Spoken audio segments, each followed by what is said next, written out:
So today we're going to look at behavior and specifically aggression. And this comes from a consultation I did just recently. And I just want to sort of go through the mechanics of how I approach this and where this one ended up.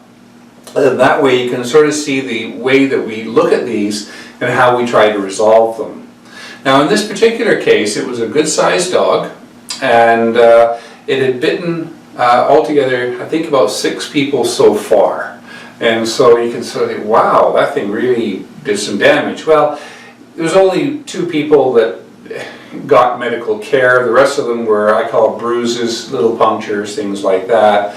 The medical care ones were more, I guess, getting it checked, and one person got a tetanus shot. So it wasn't anything fatal, but we're dealing with a dog that's got a history, and hey, this is called a liability. What I term it is a loaded gun. And that is, hey, we've got a problem here, how are we going to manage it? Now, before I even get into the behavior changes, the first thing we look at is, okay, how can we mitigate this? How can we stop this dog from doing any more damage? And that was the kicker in this particular situation, and that is, hey, we've got a dog that is loose in the house. We've got a lot of people that come over to visit. We also have grandkids that come over to visit that are fairly short, as in I'm talking like 5 to 8-year-old, I think. And so, hey, we've got a lot of people arriving. Now, this dog, every time it bit somebody, it was someone that was standing or moving. It wasn't sitting down, as in the dog was quite comfortable if the person was sitting on the couch. But if they got up to go to the bathroom, that's when the problem arises. So that's what we're talking about in this case. So what we need to do is to separate, and that is get the dog away from the target. And in this particular case, the target was varied, and that is, it was adult people and it was kids. And so we couldn't say that, well, it's only big tall guys wearing hats and a big black coat. No, it was anybody. And so this dog was unpredictable in who he went after. So anyway, how are we going to do this? We're going to separate the dog. Now what that means is when people come to arrive, the dog goes into a bedroom. The dog goes into a crate, a kennel. Or we may be able to use baby gates. If you've got a short dog, that'd be a great way to do it, and that is keep the dog behind the baby gate. And behaviorists quite often will say double baby gates, and that is, we want one across the hallway there, and just in case the dog knocks it down or gets through it or something, you have a second one a few feet away so that it can't get to you. Okay, so this is just trying to make things really safe. The other thing is, you may be able to put the dog out on a deck, or you may be able to keep the dog inside while everyone else is out on the deck.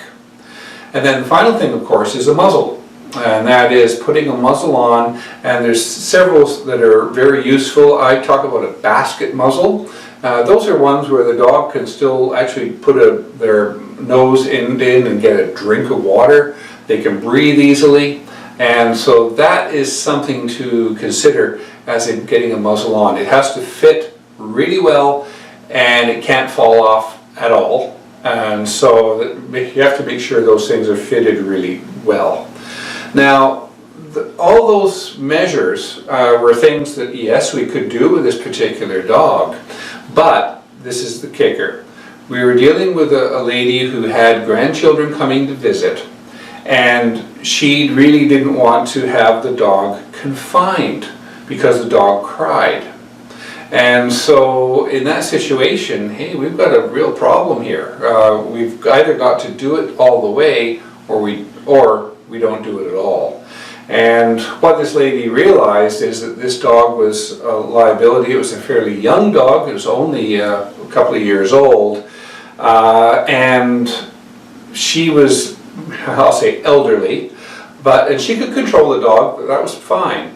But that dog's going to be there another 10 years or more, and she was going to be older, and she was going to be having to keep this dog constrained during all that time. We never cure aggression.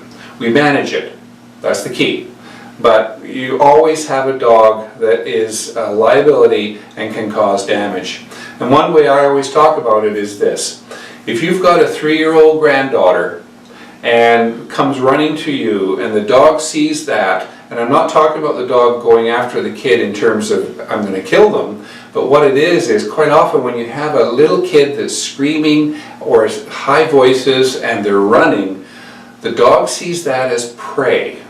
And sometimes it's just one bite. Other times it can be worse, but let's assume it's one bite. If that one bite happens to be on the face and that 3-year-old is disfigured, how are you going to feel? So in this particular situation, the lady decided to rehome the dog, and that was the way to get around this. That dog will have to be put into a home that has people who can manage that dog, and certainly that can be done, but they can't have a home where it's getting lots of people coming and visiting and doing things. You've got to be able to keep that dog separate from all other people that you don't know about. So that's an idea on aggression and how I handle it in terms of behavior. The next stage on that, if the person is going to be willing to keep them separated, is then we get into a behavior modification program. And that's what we can do at ACE. And so if you have any questions on that or want to find out more, go to dogtraining.academy and you can actually sign up for some free lessons on behavior, and you'll be able to see, hey, what can we do to help these dogs and make them so they're a nice pet to have around. Good luck with your dogs, and I'll catch you in the next webinar.